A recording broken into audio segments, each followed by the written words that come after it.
So make sure you're muted. All right.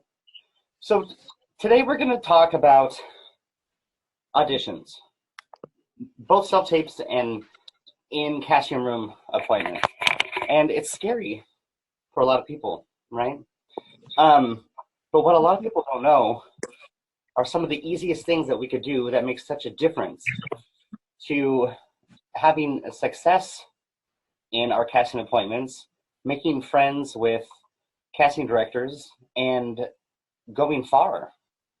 So the key is confidence. Now, it's hard to be confident or appear that you're confident when you're really nervous. And I totally get that. So a little bit about myself. If you don't know, I'm Corey Ralston. Hello, everyone. And that's me. And I'm a youth talent manager with Bohemia Group. We're a management company in Los Angeles. I have about 26 on my roster right now. I also run Ingenuity Actor Studio, which is coaching classes for youth actors in TV and film and parent education for navigating the entertainment industry. I founded a Facebook community called Child Actor 101, which probably a lot of you or your parents are in. And we have 40 plus talent agents and managers and casting directors and coaches and headshot photographers that are there to answer questions and give advice. And it's been a really awesome thing. We have about 4,500 parents in that group right now. So that's a little bit about me. Here we go. So the first thing to always remember, everyone, is that the audition is the job. That is your job. Getting the role, that's a crapshoot. That's a miracle, right? But the audition is what is most important. Doing a good job, making a connection with the casting office so they want to bring you back. That is what we are going for. So we are going to talk about how to nail that so you could be good at your job, okay? So after you do an audition, it's best to just forget that it even happened. We can't fret about callbacks or when it shoots or whatever. If you go in there and do a good job, that's all you can do. There's nothing you can do to actually book that job. There are so many variables involved in it. So remember that every audition that you get is a total blessing, right? Every opportunity that you have, there's thousands, tens of thousands of people that would kill to have a chance to audition for a Disney show, right?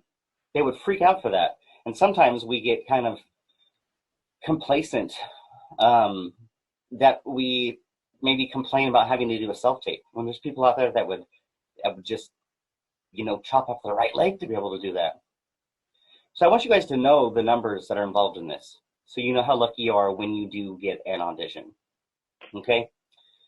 Talent reps, managers, and agents per role. So when there's a movie and there's a part, a pilot and there's a part, if there's a kid that has 2 lines on an episode of anything, all of the talent managers and agents that are out there get a breakdown notice, right? We find out that they're casting a role, one role, and 2,500 to 4,000 actors are submitted for that one role.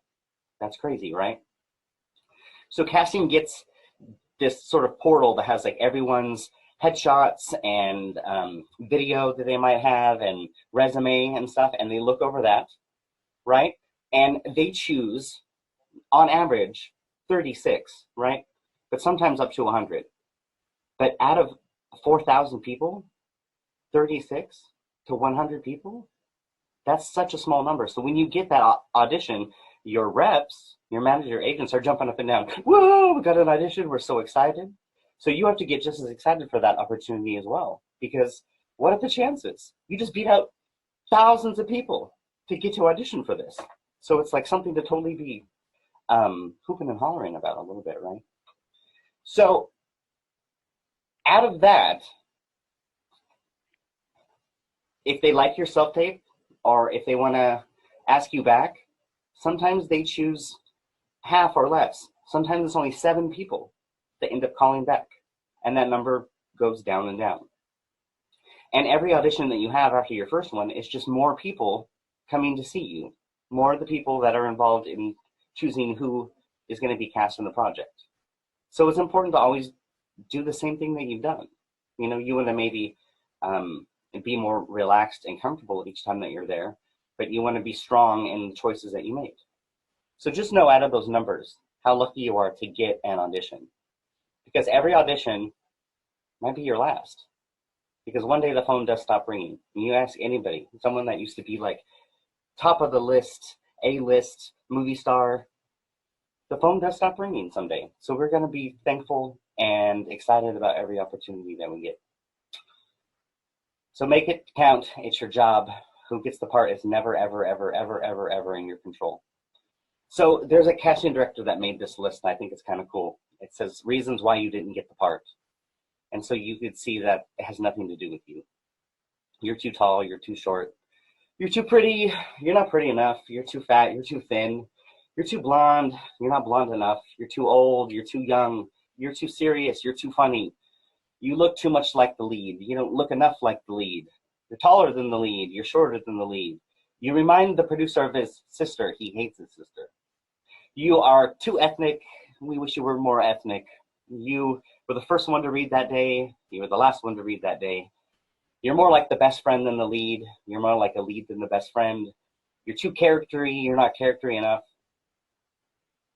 They don't know what they want half the time. I'll tell you what, they don't know what they want until they meet you. And that's the truth. So you have to bring something unique to the table. But this is what you can control, is how you present yourself to casting directors, right? So the stat that I love is that out of, let's say you got a score out of 100, what they judge you on to see if they're going to give you a callback, like 35% of it has to do with your actual scene that you read. That's such a small number. It's like a third. Like 2/3 of what happens in that casting room, if they're going to call you back, has to do with you. And how many people have walked into a casting appointment, kind of said hi, did their slate, did their read, and then left? How are they able to judge 2/3 of if they want to call you back or not by that? That kind of really decreases your chances. So this is what we're mainly going to talk about, is the goal. Make friends with every casting director out there. Because if you make them fans of your work and your talent, then they're going to keep calling you back in all the time for stuff that you write for, right? But they have to remember you first. So you have to know how to be memorable. So let's see, I'm going to see if I can see everybody. A show of hands. Who's afraid of casting directors? Anybody afraid of them? Who thinks that they're like more important than them? Okay, I've got some decent amount of hands here. People are a little scared of casting directors. I get it. Casting directors can be a little scary. But guess what? Stop what you're doing. Don't place casting on a pedestal. Get rid of those nerves. Even a kid like you is just an equal party in a business meeting, right? They want to meet you. They want you to do great. They can't have their job without you. You can't have your job without them. You should treat it like two people that are just meeting. Get rid of those nerves. Here's some facts, okay? Casting directors want you to be amazing.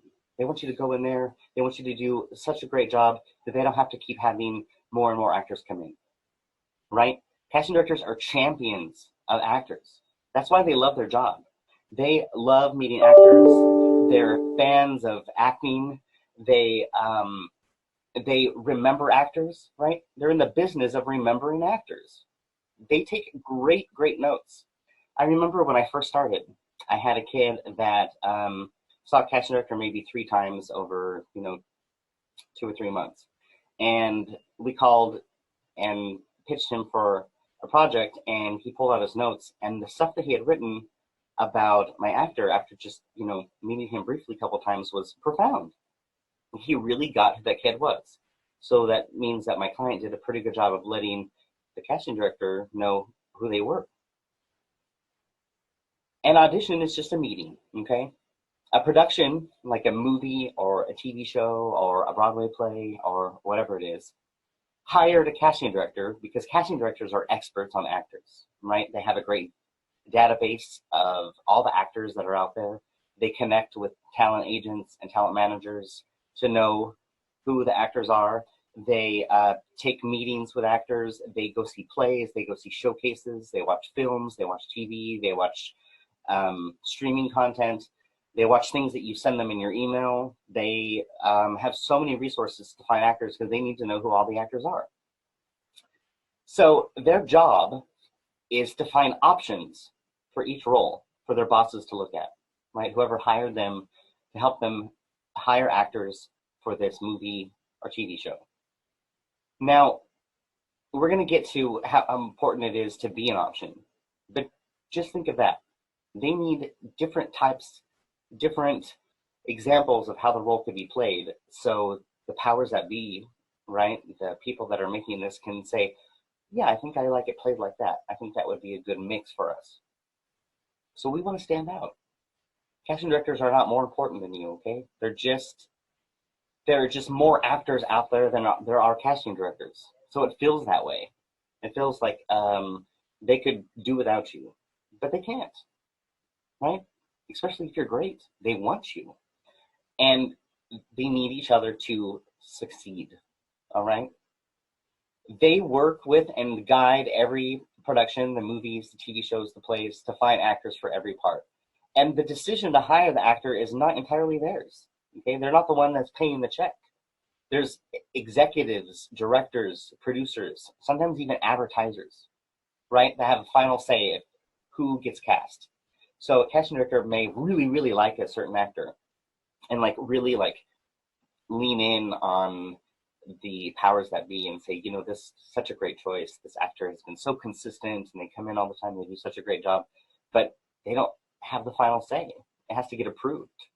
So they may really, really be a fan of yours. So don't think that maybe someone doesn't like you if you didn't get a part, But if you got a callback, that means you're doing something really great.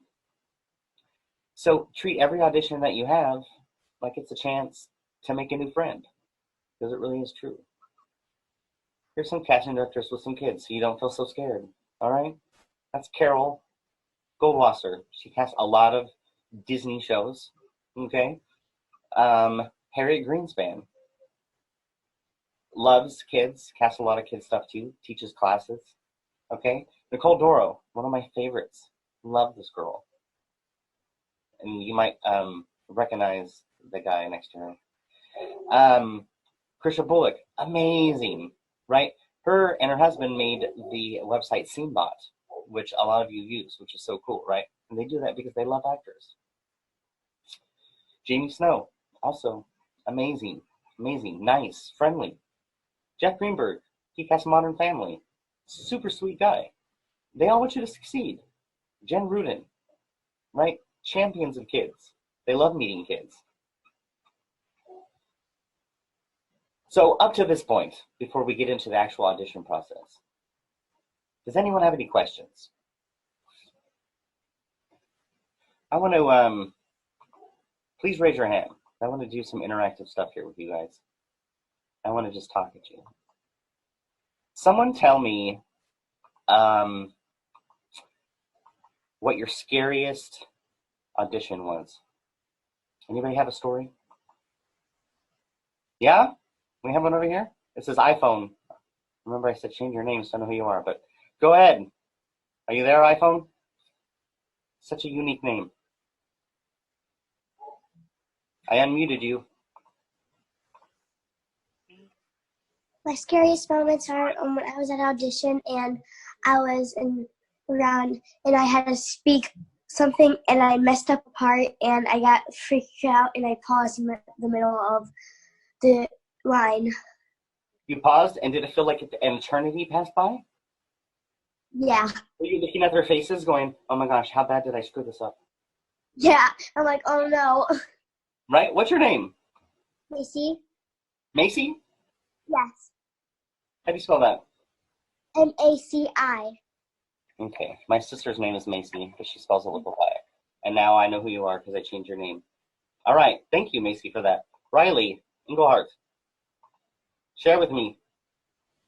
Hold on, let's unmute you. Okay. So, there was one audition. I was at an in-person audition, and we forgot my headshot, so we then got an audition that we need to film. So we shot this audition in the back of a Walmart, and I had to like scream, so I was terrified, and that was like really like scary. Were you embarrassed? So I didn't know like what to do because I had to scream in the back of this Walmart. So you were inside the Walmart or outside the Walmart? Back, like in the back of the Walmart. Just like against a wall. Yeah. And your mom like had a cell phone. Yeah. You were doing a scene with her. Yeah. Amazing. That's great. And actually, I got both of those, so. Yes, that always happens. That always happens under extreme circumstances. I had a client once who they were on like a cross-country trip or something, right? And they were booked out, so they weren't normally going to do something, but a great opportunity came in, and we're like, is there any way you can have this done in like 2 hours? And so they like pulled off on the side of the road. They found like an abandoned barn or something because there was like nothing out here, and they like filmed his audition outside. It was windy. Yeah, just sometimes you got to make it work. That's awesome, Riley. Thanks for sharing. All right, Kate, talk to me. My scariest audition was at my dance studio. They had a Christmas play, and I had never really auditioned for anything like that before, especially since it's not like TV, so if you mess up, you like mess up. And while I did it, it was like a singing audition. So when I was singing at one point, my voice cracked a little, and I was so scared for the rest of the audition that I wouldn't get anything. So what ended up happening? I got a lead supporting role. That's amazing. See, everybody knows that things happen, we mess up, but as long as you remain confident and acknowledge that little weird things happen, mistakes happen, but you present yourself in a way that they trust that you are knowing what you're doing, then they're not going to judge you so harshly on that. That's awesome. Sharing. Yeah, I'll take a couple more. Let's see. I had a notification that Kai, where are you? There you are, Kai. You raised your hand. What is up? You got a story. Me? Yeah. Well, it happened a few days ago, and Hi, sorry. I was at a workshop, and there were 8 casting directors there. Okay. And this never happened before. I was doing a monologue, and I was so worried that I wasn't prepared enough. And I felt sick to the stomach for some reason. That never happens. So what did you do? I just faked it until I made it. Yeah, I just put on the good face? I just faked to be confident. Yeah. Isn't that what acting is? That's awesome. Thanks, Ella. Okay, let me get back to Kai. Thank you. Hand. All right, Kai. Okay. Alright, so don't tell my mom, but Okay, I won't.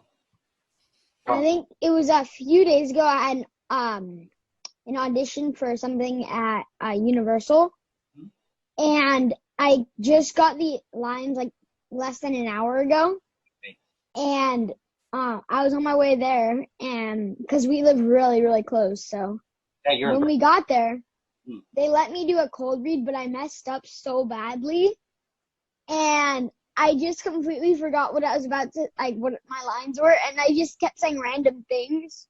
Oh my gosh. And were you just wishing you could teleport out of there? Yes, it was a very awkward situation. So what did end up happening? Did you leave with your head between your legs? Or what did you do? Yeah, I left with what? What you said. Yeah. Did they give you any indication that you messed up really bad? No, but what's really funny was they didn't have a camera. It was one person in there, and they were just sitting there looking at me. Well, let's hope their memory is in your favor. Yeah. Awesome, Kai. I can take one more. Let's see, one more story. We'll have more opportunities to share. Let's see. Let me get Jennifer Kirk. Hi, Jennifer. Hi, my name's actually Emerson. That's my mom's name. Okay, that's why I said let's change our names on here. Let's see, Emerson. E-M-E-R-S-O-N. E-M-E-R-S-O-N. Got it. All right. Talk to us. So this was one of my first auditions. I think it was my second audition ever, and it was for this play. And I hadn't auditioned for a play yet because usually I audition for like camera work, but I was auditioning for this play, and I went in, and I this was at the callback. Like this was at the callback audition. That was kind of scary. I went in, and everyone knew each other. It seemed like there was a room full of people and they all knew each other. Oh no, this wasn't the callback. Sorry, this is the original one. And everyone, yeah, this is the original one, and everyone knew each other, and they were all talking and like screaming in the audition room. And then I was like really confused. I was like, what's going on? Because I knew that you're supposed to be quiet, so I was kind of sitting there a little upset that I didn't know anyone. And then the casting directors and everyone seemed to know everyone else in there, and I was the only new person. How made you feel? And I saw my friend there, and there was so much going on. And then when I came in, they asked me this really weird question. They asked me what my spirit fruit was. So I came up with this, I think they just wanted me to think on my feet. So I just came up with this really weird answer, but I think they liked it. But They say your spirit fruit? Would you? Yeah. Like if I were a fruit, what would it be? Okay. So yeah, but I ended up booking it, which is cool. But that was kind of a nerve-wracking experience for me. Are they screaming? The not the directors, but the kids in the room, in the casting room, or like the waiting room, they were all like, they weren't screaming, but they were all hanging out and talking and stuff because they all knew each other. Because it was like it was a playhouse, and they had all done plays together before. Oh yeah. So they recommend. You guys all know theater kids. Awesome. Thanks for sharing. So, how many of you have and this probably, I would assume everyone would raise their hands, but how many of you have had an audition that literally lasted 45 seconds? Where you go in, you say hello, you do your thing, and you left, right? That happens to everybody. Now, every once in a while, that is just something you cannot control. Like, they could be really, really busy. Things happen, right? But I know people that have paid thousands of dollars, right, to fly from some other state across the country to Los Angeles to a casting appointment, and they're in and out of there in 45 seconds. Do you think that they made an impression? Are they going to be remembered? Why didn't they take advantage of all the opportunity and the investment that was made in them to really make an impact? And this happens all the time. It happens, even if you live down the street. So we really got to start treating all these opportunities like they're very important, because they are. So we're going to talk about this audition, okay? So yeah, where can I see myself? There we go.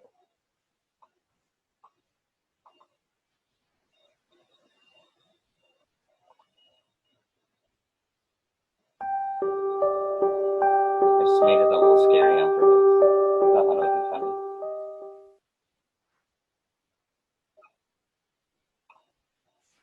I have it back. Okay, so an audition is made up of some components, right? So in the beginning, we're hanging out in the waiting room, right? Waiting for casting to call us in. Sometimes it's really crowded, like commercial audition spaces. There could be several rooms. If you've ever been to Cast or the Hollywood Film Place, there's just so many casting rooms and tons of people. It's a little crowded. It's noisy. The waiting room is my least favorite place. I love the casting process, but the waiting room sucks. But here's some tips, right? Be 15 minutes early, no more, no less. They don't like it when you are there really, really early. Okay? So if you're there more than 15 minutes early, hang out outside, wait in your car, do your thing. And then do not be later than 15 minutes early. It's 15 minutes should be the time you're supposed to be there, and that's when you should arrive. Okay? So you're going to go there, and you're going to sign in. And who cares who's on that list? You don't care, right? But some of the moms do. Oh my gosh, look at who's here, and they're with this agency, and blah, blah, blah, blah, blah. La, la, la, la, la. We don't give a crap. Okay?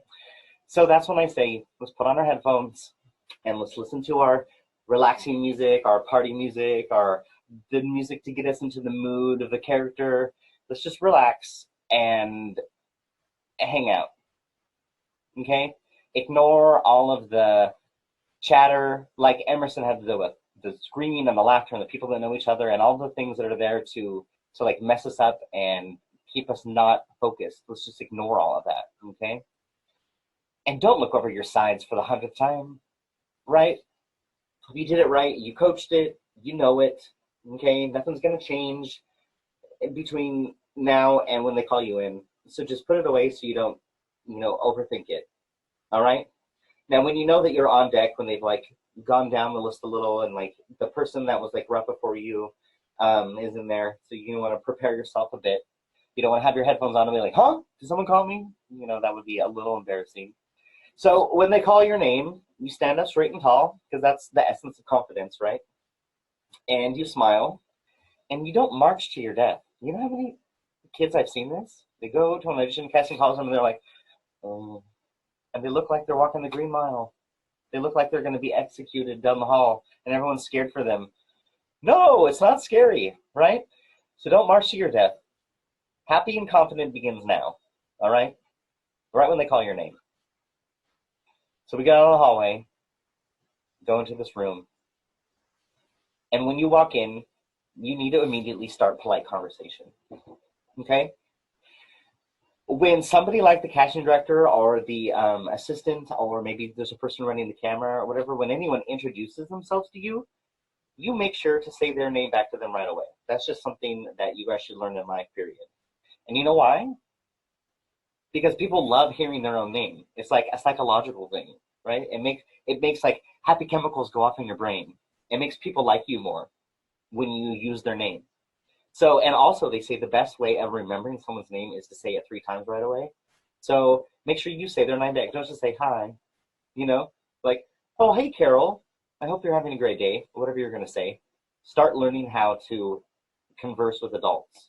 I tell parents all the time that don't exclude children out of conversation with adults, because that is the best thing that's going to help them rock their auditions, right? We need to be comfortable talking to adults, chilling with adults, being friends with adults, because you're in a business, a billion-trillion-dollar business that is ran by adults, and you are equal players in this industry. You're just as important as, Tom Hanks. You're an actor. It's a business. And so, yes, you're a kid, but you're involved in the industry that is ran by adults. You need to get comfortable with adults, okay? So that's the casting director that like that you just said her name, by the way. If they ask you a polite question, you're going to answer completely. Now, completely means that you're not going to say like, yeah, I had a good weekend. Or, yeah, it is hot today. You always want to answer something completely with a story or an example is the best, So, if someone asks you, what grade are you going into next year, right? So you're going to say, like, I'm going into 5th grade, and then you're going to say a story or something. I'm excited about being in 5th grade because, or whatever. Always elaborate on something, because it gives more information about you. It shows that you're great at conversation, and people like talking. They wouldn't have asked you a question. They want to know about you, right? And then you turn around and you ask them that same or a question that is kind of like that. That's what a conversation is. 2 parties sharing information, right? It's kind of rude if you don't. That's what conversation is made of. So if they ask you what your favorite ice cream is, I think after you answer them, it's polite to say, well, tell me what your favorite ice cream is. That's how friendships begin, right? You ever sat next to someone on a bus on a field trip you didn't know, and you started asking each other questions, and by the end of the bus ride, you guys are best friends? That's how it happens. Because now this casting director is on their way to becoming your new friend, okay? So here's some other conversation starters, right? You could ask a friendly question. You can make an observation. Say you're in a casting room and you see a poster for something that you saw that they worked on, maybe that you liked, or they have a sports team cup on their desk, or whatever. If you make an observation, that's getting to know them and sharing about yourself, because you're going to make an observation, obviously, based on something that you are aware of or know or like or have information on, and you guys are going to share that. oh, I see a picture of you and your dogs. You like dogs? I have 4 dogs, and, you know, people bond over animals really quickly. Or tell a story or a joke. You know, break the ice. You know, make it quick. Don't go on forever. But this is the part where, you know, they want to get to know you. We're having a polite conversation, and you want to be remembered. So take advantage of that time. Spend a little time in there. Okay, the slate. Now I'm going to open this up for everyone. We're going to practice this too, but I'm going to go over how important the slate is and why probably most of you are doing it wrong, in my opinion. All right, so a slate basically is a sort of a marker. So when they tape these auditions, they know who is who, right? So if they're playing it back to someone, we can like rewind to this part of the tape and be like, okay, here we go. This is Macy's tape. All right, so slate has some required elements. And they're usually something like your name, your age, your location, and who your rep is, who your manager, who your agency is. Sometimes they add what's your height. I mean, I've seen all kinds of crazy questions they ask you to add in your slate. But those are some of the basics. So these are what are required. Now, you know, slate doesn't have to be just that. I like to think about it like ice skating, like Olympic ice skating. They tell the ice skaters, okay, you have to do a short form competition. You have 2.5 minutes, and you have to do like a level 3 jump and a triple axel and a this and a that. Everything else that they do when they perform their ice skating routine is something that they made up. So they chose what costume to wear. They chose what music to play. They chose how to dance in between all of their jumps. They did all this stuff. But they made sure their required elements were in there because that's what it's all about, right? So a slate is one of the easiest ways for people to get to know you. Now, this is what most people do. Put on a fake smile. Hi. Hi, my name is Sam Smiley. I am 7 years old. I live in Orlando, Florida, and I'm with some hard-to-remember agency or a confusing management company name. Sound familiar?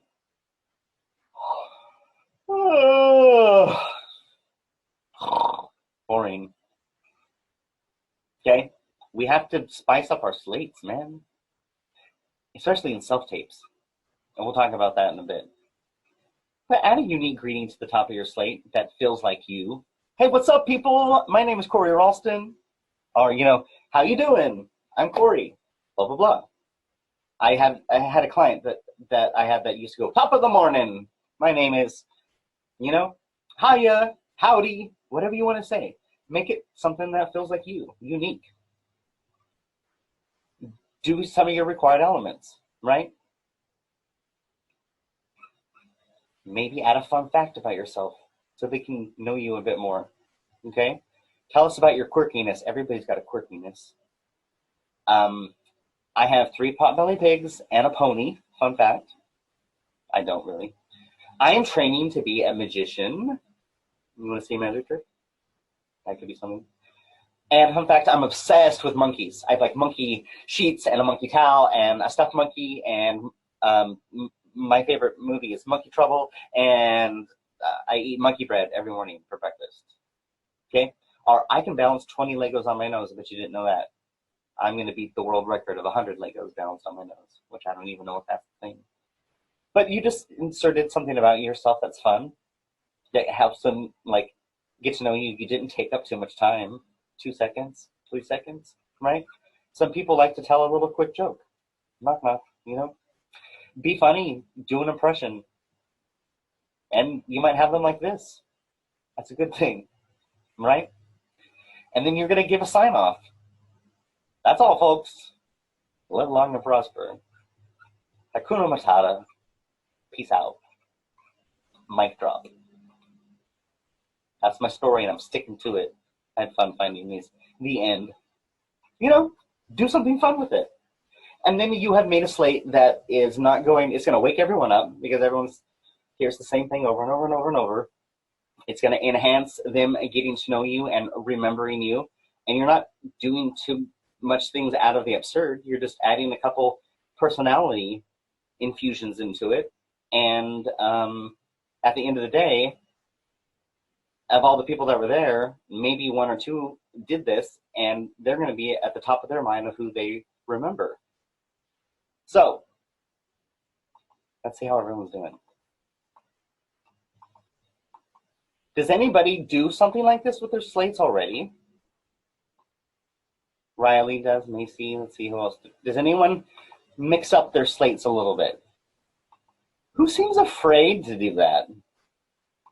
Anybody seem afraid to do that? Like it sounds really scary? No? Yeah? You're afraid to do that?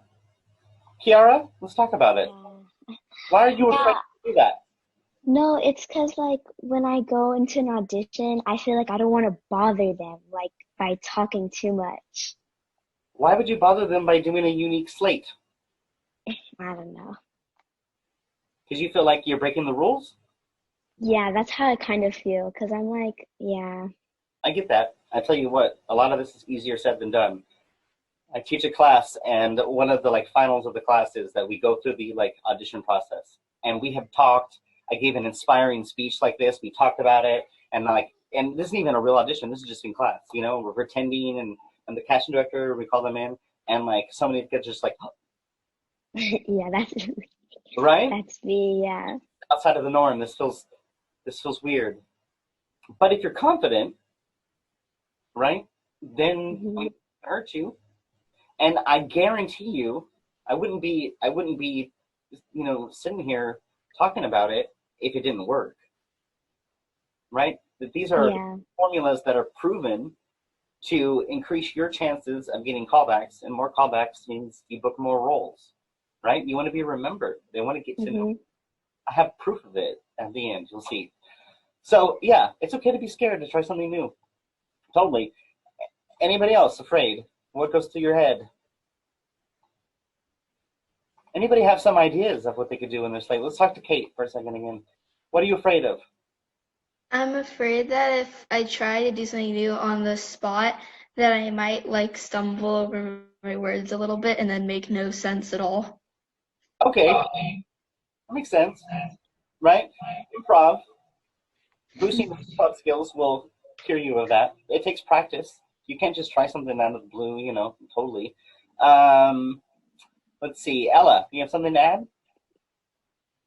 Yeah, I always feel embarrassed if, like, I do something that is weird.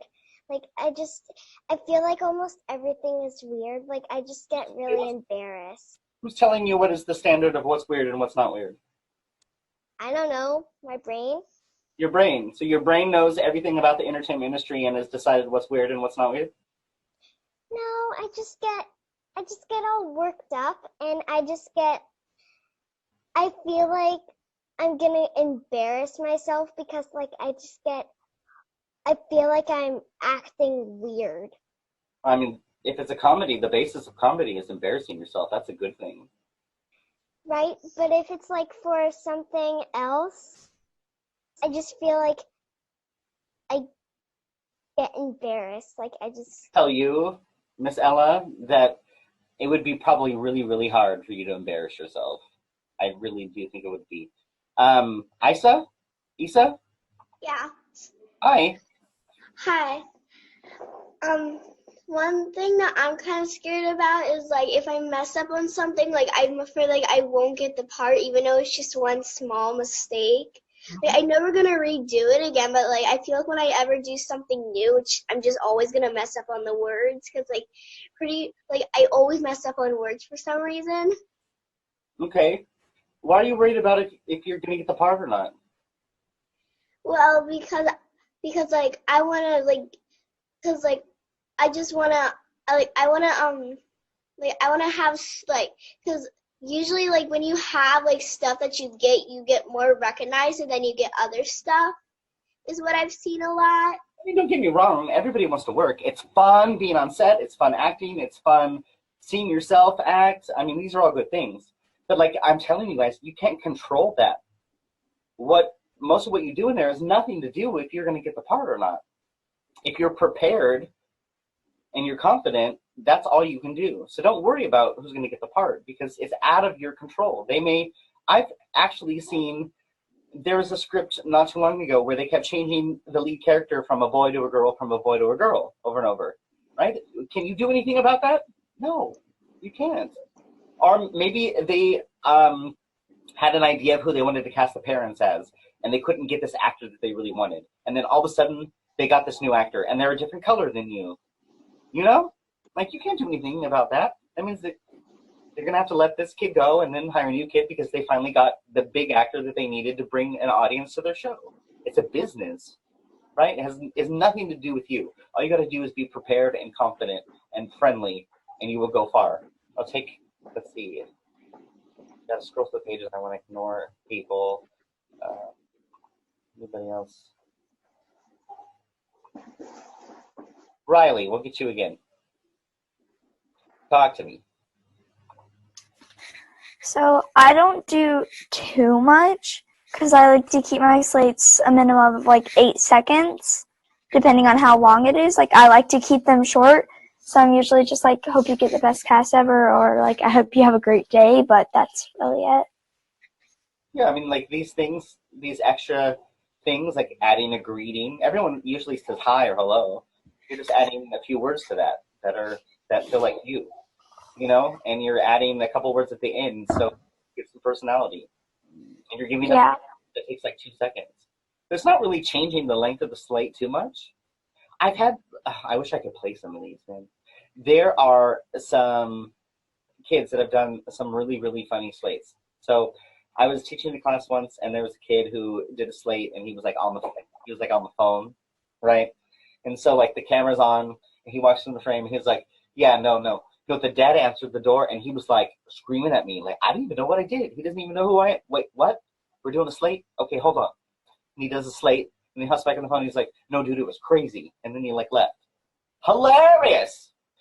If I was a casting director and I got that slate, I'd be like, who is this person? I want to meet them. That was hilarious. That brightened my day. That made me happy, right? That's not scary.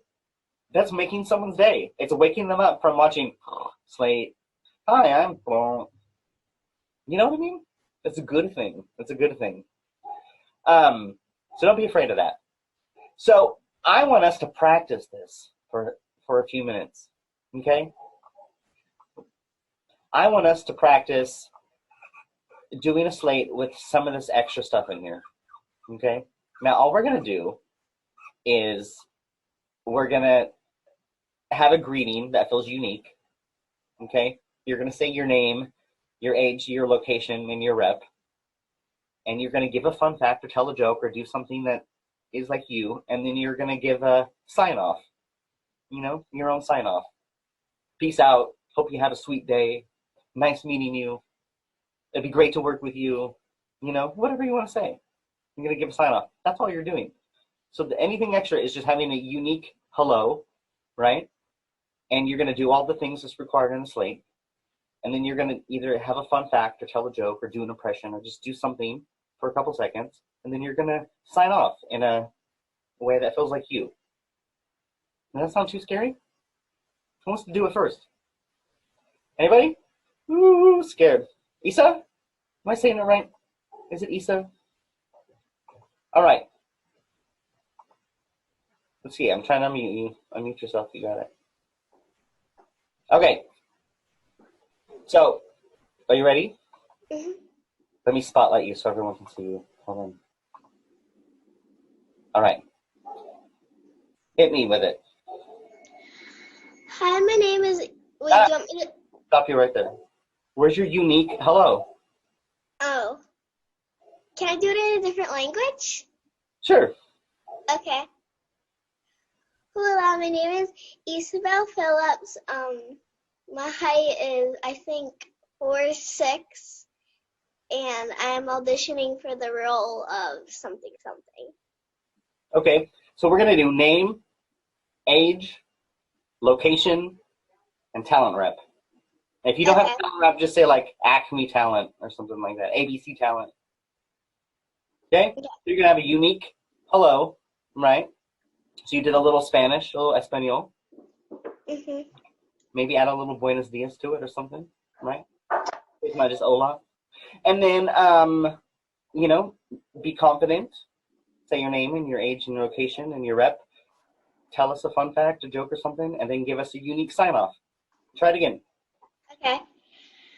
Hello, my name is Isabel Phillips. My age is 9, and I live in Maryland, and my talent is this. Okay. Now, sign off somehow. Gracias. Right? How would you say see you later in Spanish? I don't know, actually. Luego? What? Luego? Delego? Mm-hmm. Hasta luego. Hasta luego. Yeah, Luego. Luego. Delego. Yeah. Okay. Kudos, brownie points for going first. Who's next? Let me scroll through my pages. Hold on. All right. So who's at the Sacco house? Who's raising their hand over there? What? You're up. Oh, okay. Okay. So is it name, age, height, No height. Just name? a unique greeting. Your name, your age, your location, your rep. Name. A fun fact and a sign off. What is rep? Like an agent or a manager. If you don't have one, just say like ABC talent. Okay. All right. 14. Hi. Oh, and if you say hi, you get negative points. Okay. Hey, my name is Kay Howe. Wait, oh. Hi, wait. Hey, my name is Kay Howe, Lonnie Sago, and my age is, okay. Hi, hey, my name is Kay Howe, Lonnie Sago. My agent is Linda, and my location is Georgia, United States. You have a fun fact or a joke or something? And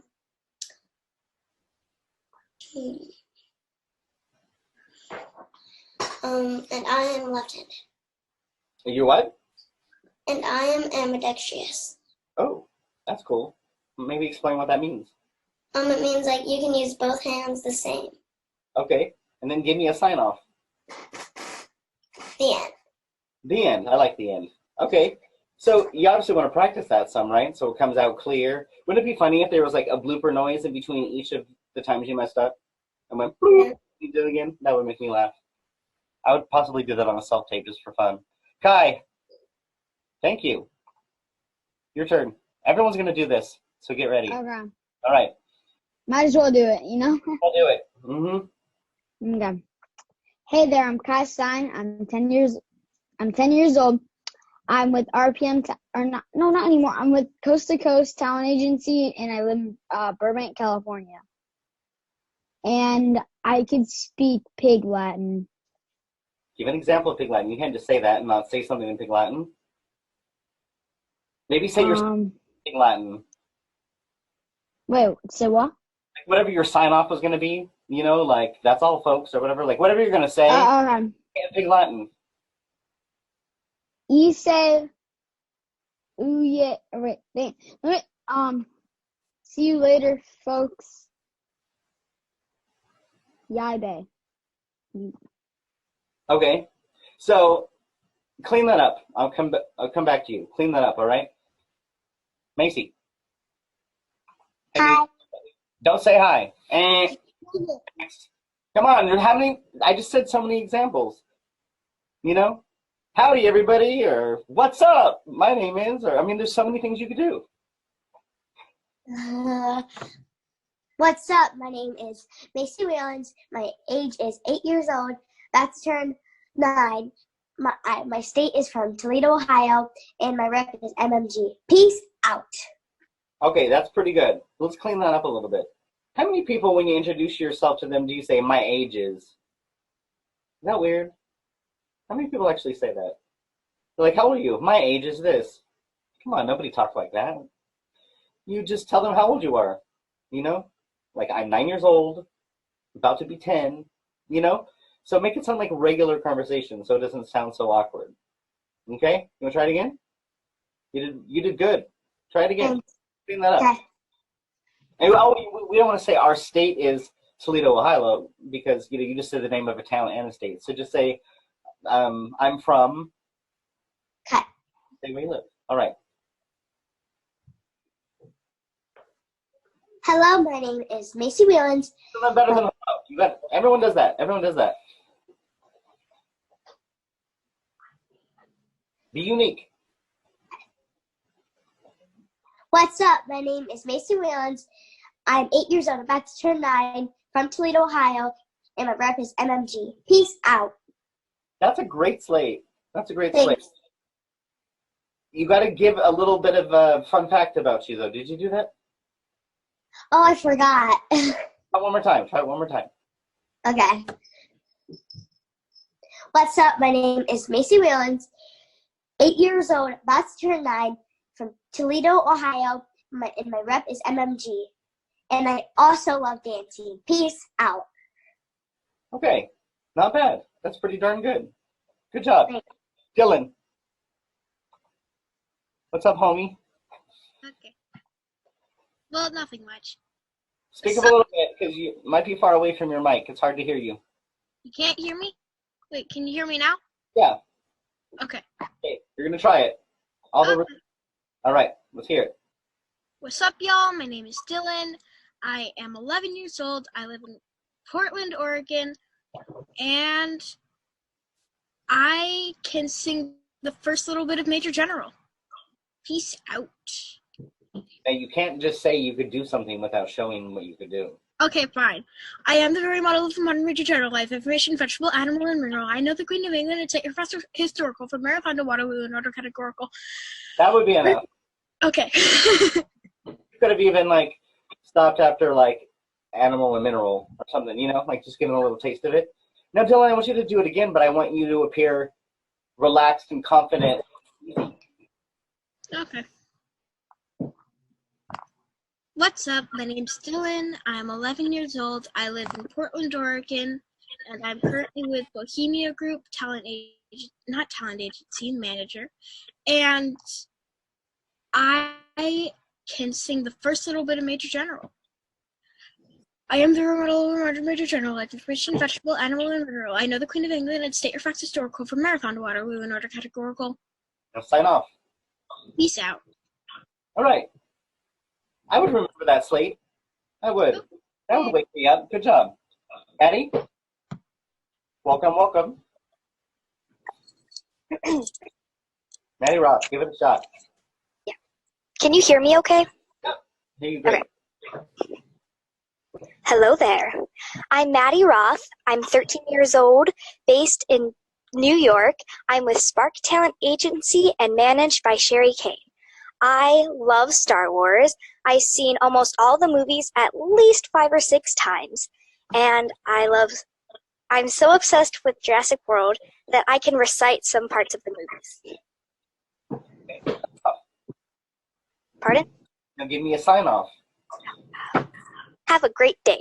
Oh, come on. You got to use something from Jurassic Park or Star Wars. You just said you were obsessed with it. So what do we say in Star Wars? What's the... Oh, may the Force be with you. Force be with you. Okay, good. Now try it again. Clean it up. Try it again. You're doing a great job. That's a good slate. Hello there. I'm Maddie Roth. I'm 13 years old, based in New York. I'm with Spark Talent Agency and managed by Sherry Kane. I love Star Wars. I've seen almost all the movies at least 5 to 6 times, and I'm so obsessed with Jurassic World that I can recite some parts of the movies. May the Force be with you. Good. Great, Maddie. That's excellent. Woo-hoo. Let's get a couple more. We'll do some more too, but we're going to teach some more. Okay, let's see. Emerson. Give it a shot.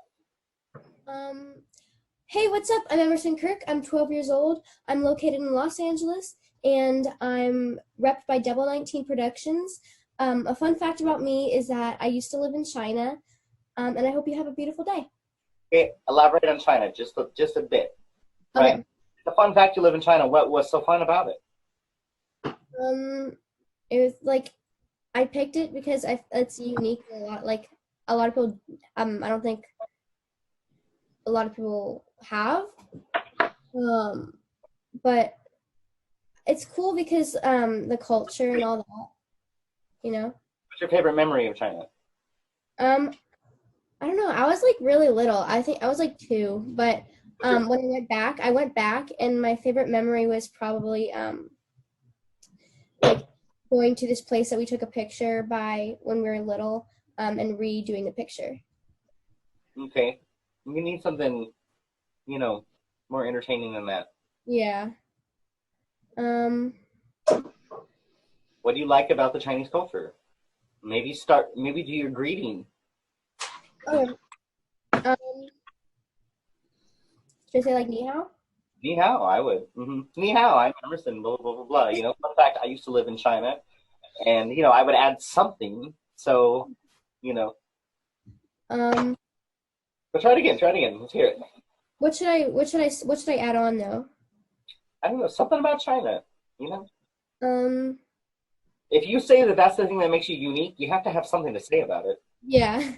Can I say like I used to live in China and I loved it because of the different culture experiences. Yeah, but that's so general. Okay.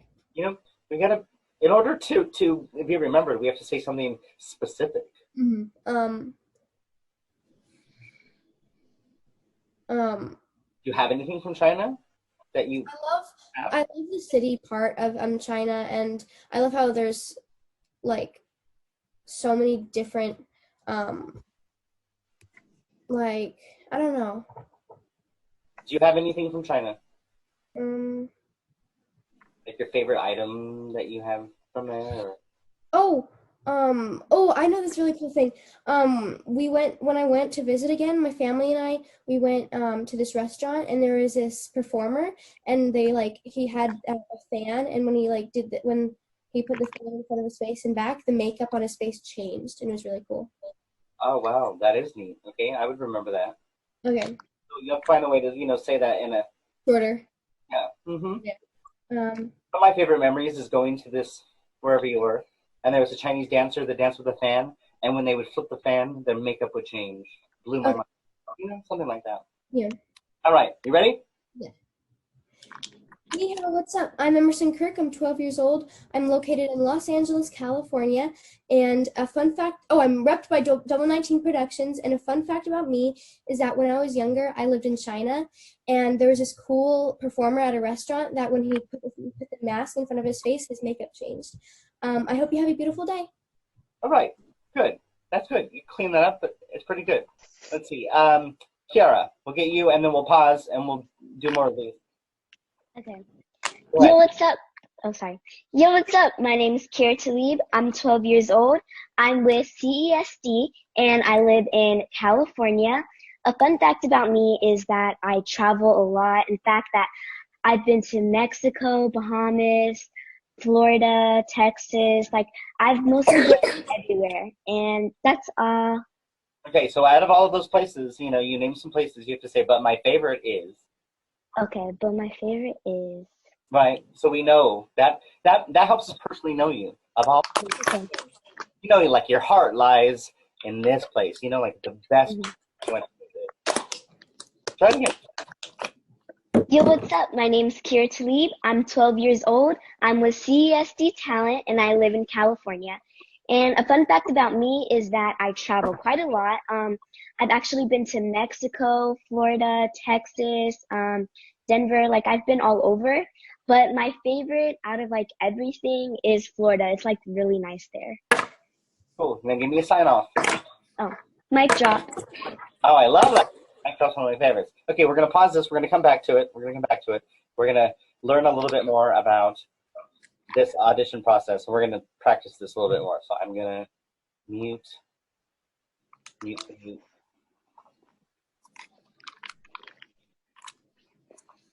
Okay. Let's keep going on this. I'm gonna share the screen. Is it still sharing? Oh, it is. Okay, good. Okay, let's keep going. I still gotta clear you guys over here.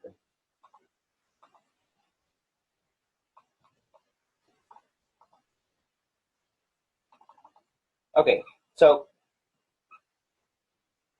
we did our sign-offs. We just learned how to like make our slate very interesting. Now it's time to do the scene. What you have been stressing about, what you've been memorizing, what you've been playing with and got coached on, and is going to show them that you could be a character. Like everything's writing on this, right? Even though like everything's more writing on what you just did, but you know, we know how our brains work. So if they give you the moment to prepare, take it, whether you need it or not. And don't do like, I mean, even, I think everyone does this. I know I certainly used to. That moment where they say, oh, go ahead and like take a minute to look it over, tell us when you're ready. You just sit there and go, has it been a minute? Is it long enough? Was that too short? Are they thinking that I didn't prepare? You know, actually take that moment to prepare. And here's some things that you could do, okay? You should do this before you self-tape a scene. You should do this before you act, right? It's called performance meditation. And it's taking the time to find your character and meet them in the scene that you're about to play to give a present performance that's believable. Because what is believable is translated into being good acting. Ask anybody on the planet, ask an alien that's visiting our planet, and if you show them something, they're going to tell you if the person did a good job as an actor or not based on if they believe them or not. That's how we all judge acting. So in order to be believable, right, we have to be present in a moment, which means that like we're actually experiencing it. It doesn't sound rehearsed. It feels real, okay? So here's some things you could do in that minute before. Questions you could ask yourselves. Am I inside or outside? Where does this scene take place? You should know, right? It's in a school cafeteria at lunchtime, all right? So start to imagine it, visualize it. Can you hear environmental noise? Yeah, there's a lot of kids that are like yik-yakking. There's like a lady walking up and down, you know, yelling at people to like not run and spill their trays. You can hear all kinds of stuff. How comfortable are you in the atmosphere? Not so comfortable because my mom forgot my lunch pail today and I have this like ugly plastic bag that says like grocery mart on it and I'm kind of embarrassed. You know, like maybe it's a little hot and stuffy in there. You got to start feeling it, okay? Then what's your relationship to the scene partner? Well, that is my best friend and we hang out every day, and so I'm feeling pretty comfortable talking to my best friend in the scene. We're really close. He's like my brother, okay? What do you want in the scene? Everybody wants something. You should have found this out when you coached your scene, right? Everybody wants something, whether you're a waiter asking someone what they want to order in a scene or what have you. Like everybody wants something. So keep that at the core of what you're doing. What do I want in the scene? What's my beginning emotion? Am I happy? Am I grumpy? Am I tired? What am I wearing? Is it comfortable? You know, is my hair up? Is my hair down? How do I feel? Do I have a tummy ache today? Am I nervous? You know, all these things that your character should feel. Your imagination is going to fill up the gaps, and it's going to create like a hologram world. You're not in the classroom anymore. You're in the cafeteria, and you can hear the noise, and it's all real. And it's going to make your performance more real. That's what you should do when they say, you know, take a moment to like prepare before you start. These are questions you should ask yourself. All right. Start the scene before you say any lines. We should be in that scene. I don't know if you've had any acting coaches that say, do something before the scene starts, so we can tell that you're already involved in the scene, you know? If you're like preparing to go talk to someone, maybe you're like, you know, pumping yourself up, whatever you're doing. If you're nervous about to ask someone a question, you're just like, you know, start in motion. Connect with the reader. Sometimes they're terrible, right? They're like, blah, blah, blah, blah, blah. They have okay. They're giving you nothing, right? Doesn't matter. You got to connect with that reader. Like they're the person in your head that is your best friend or your mom or whoever you're talking to. Okay? I'm talking fully connect. You see her eye contact? I mean, you got to make eye contact. You got to connect with the reader. It makes it real. You have to have a relationship. We have to sell that relationship. Okay? Now, this is what is really messing people up. We have to be bold in our reads. We have to make strong choices. Out of 100 people, if casting even sees 100 people, you can ask any casting director, and they're going to say that 98 of the 100 people played it safe, did the expected writer's version of the scene, right? They just went in there and they did, you know, kind of what they've been taught of how to like interpret a scene, and they didn't add their own point of view.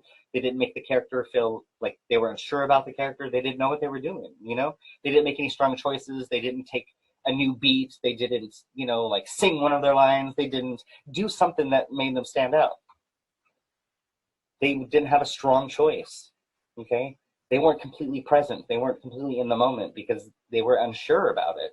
They weren't knowing exactly what they were going to do in that scene. If they give you a redirection, of course you're going to take it, you know? You're going to make sure you understand it. You're going to take it. And then this is what you're going to do. And I want you to do this every single time. This is so important. Every single time. You're going to ask them if it's okay if you could do it again with an alternate choice, okay?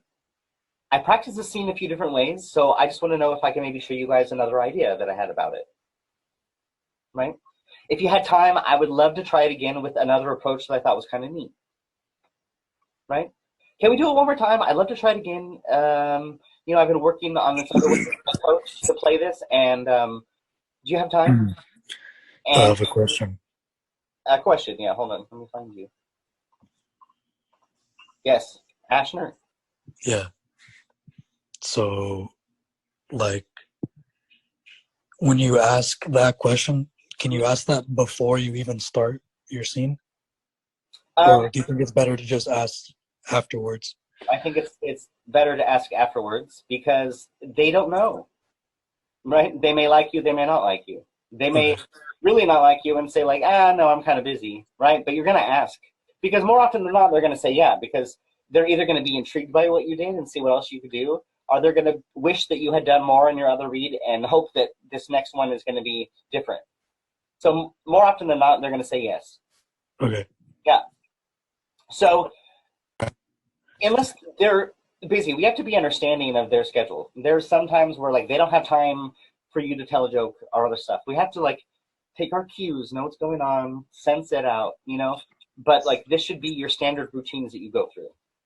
And you better be different.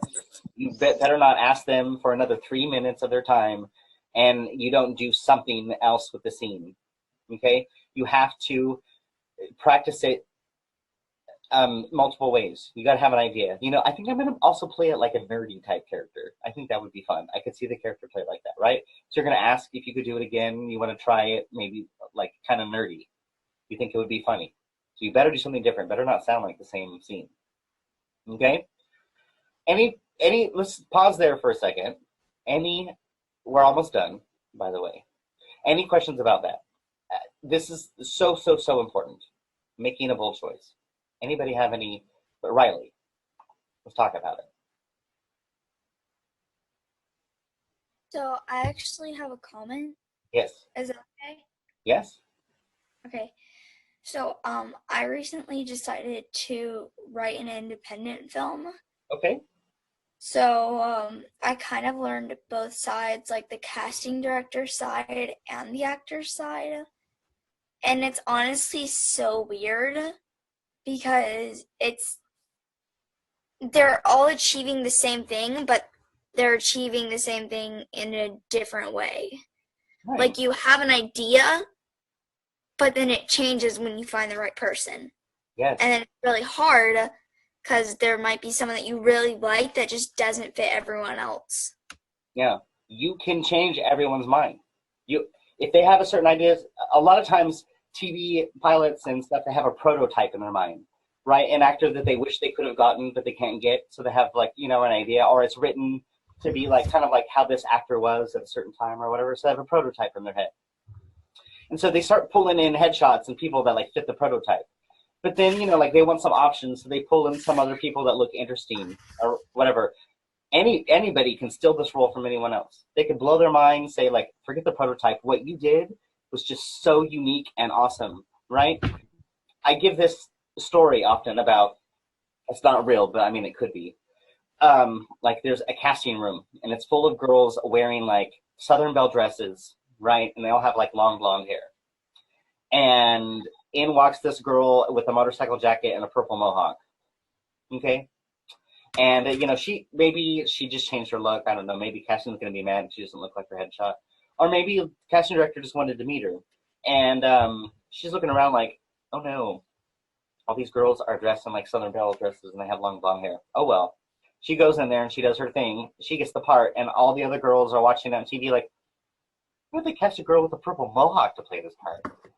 Right? I thought they wanted Dove Cameron.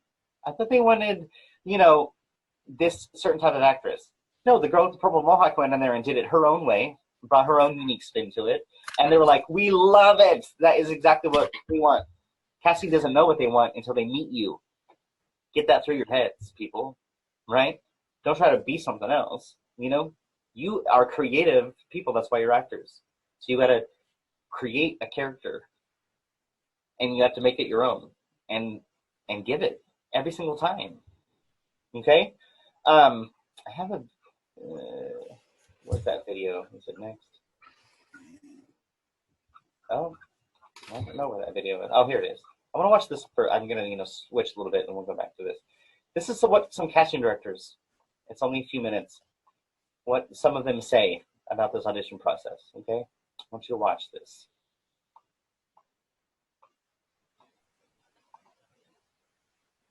Impresses you guys. I notice people when they walk in and they have a bright light to them. That they are, from the get-go, you can see that bright enthusiasm, that genuineness shines through right from the minute they walk in the door, and you can see it. And you can tell when somebody is bright and alive and present and excited to be there. Totally. I also love and am impressed when people come in, they're fully memorized for their audition, they do their job, which is to do the audition, come in, do their job, do it to the best of their ability, whether they're perfect for the role or not, it doesn't matter. They come in, they do a great, solid audition, thank you so much, and leave.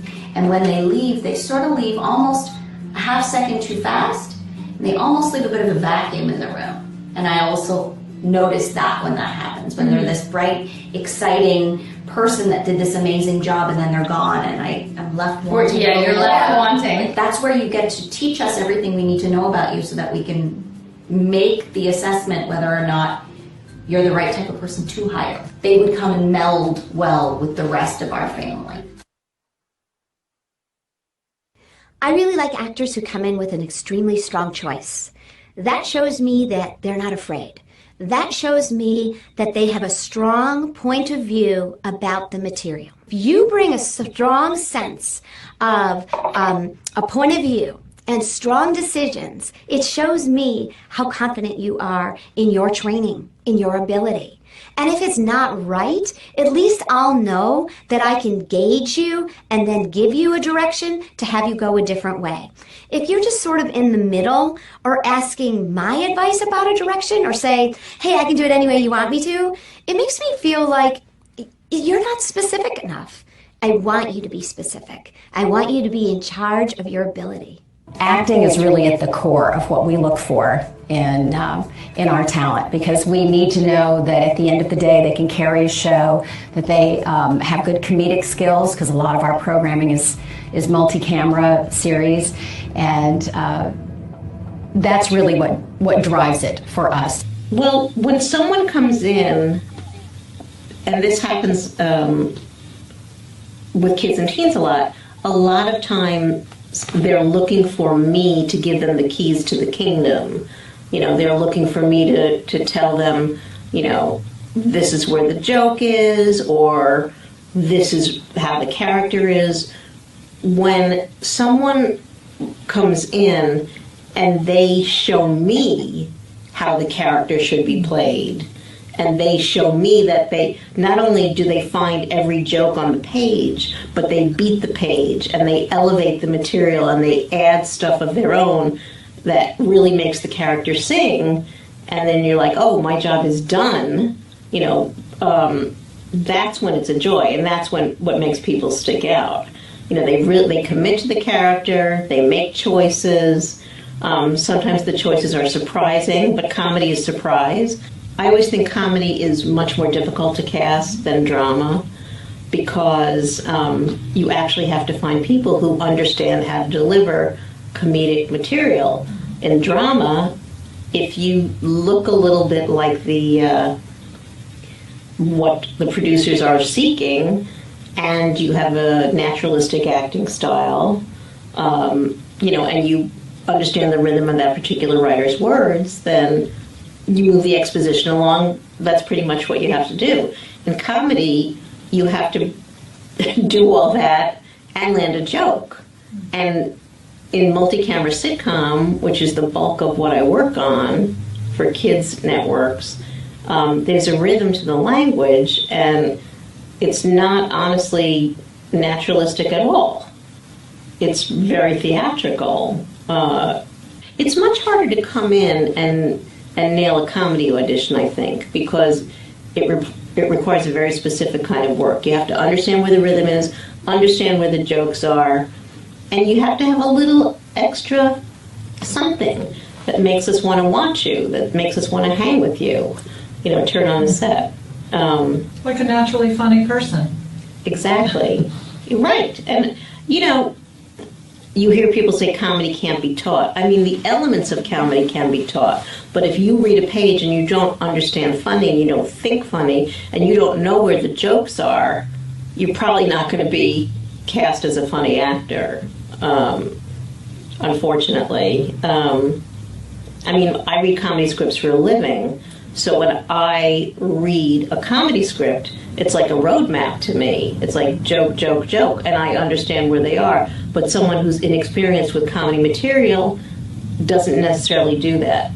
But if you have a comedy kind of mind and you have a bent for comedy, then hopefully the particular comic gimmicks can be layered on top of a natural affinity for comedy. Did anybody recognize any of those people? Have you met any of those people? Emerson has? Veronica? Who have you met? You're muted. Try to unmute yourself. The lady on the right. You met Jamie Snow? Mm-hmm. Okay. Cool. If anyone's auditioned in LA, who's your favorite casting director? I won't tell. Anybody? What office do you like going to that feels comfortable, that you're not scared, that you feel like you could be yourself more? Anybody have any ones that they like? No? Ella? Pearl Studios in New York City. Okay. I just feel comfortable there because, we're always there. Yeah. Or, there's this other place that I was there yesterday, but I forget what I was doing there. It's a place where you audition for commercials. Mm-hmm. But other than that, I don't think I really have anywhere else in my mind. Okay. Issa?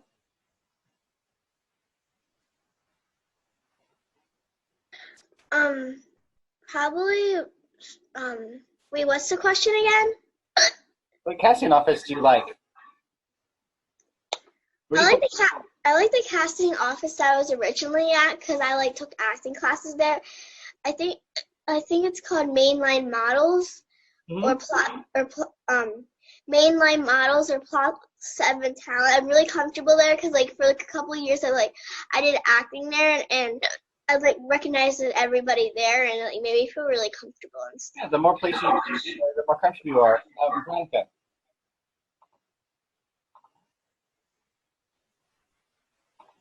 There you go. Go ahead, Veronica. I think it's called Hollywood Studios, and I've been there a couple times, and I've been there for 2 callbacks, and it's usually the same lady, and she's really nice and sweet. Okay, good. Riley.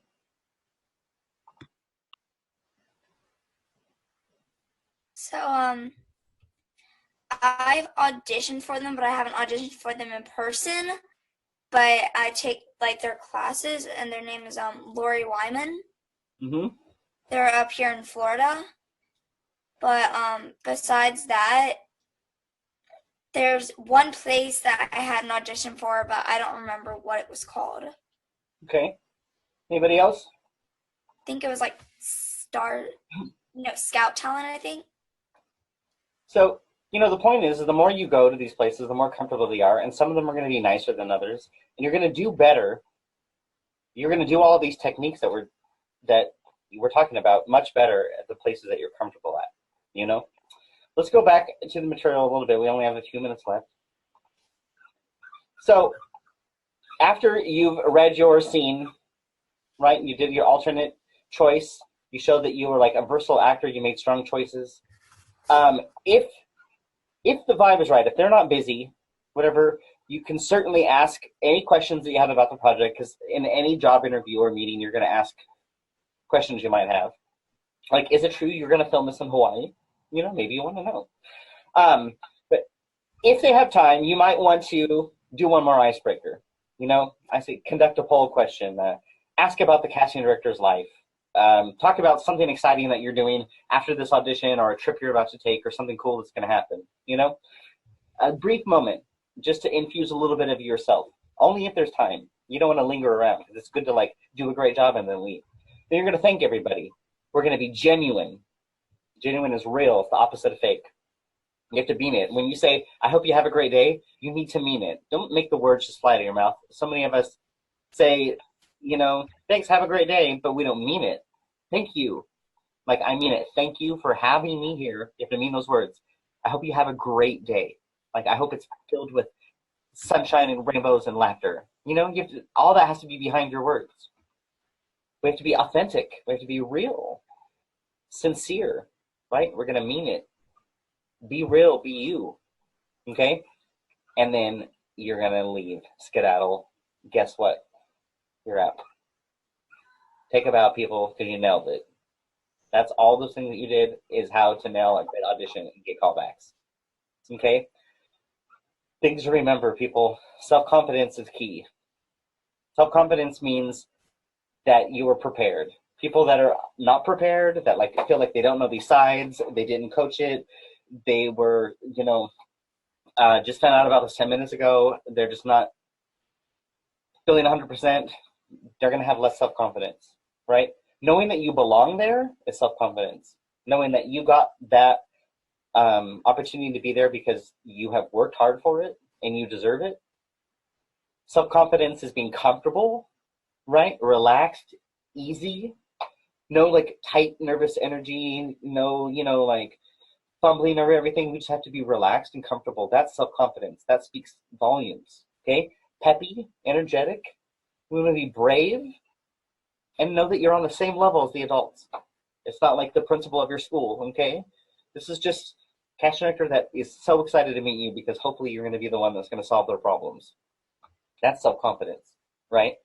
Believe in yourself. And this is what you're never going to do.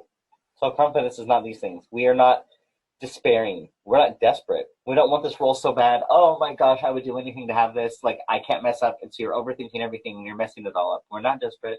We're not despairing over anything. We're not doubtful. We know how we're going to play the scene because we practiced it and we think it's a good choice. We're not going to doubt ourselves. We're just going to do it. We're not going to be negative. Sorry, I have a cold right now, so I may not sound like my best. We're not going to make excuses. We're not going to be negative.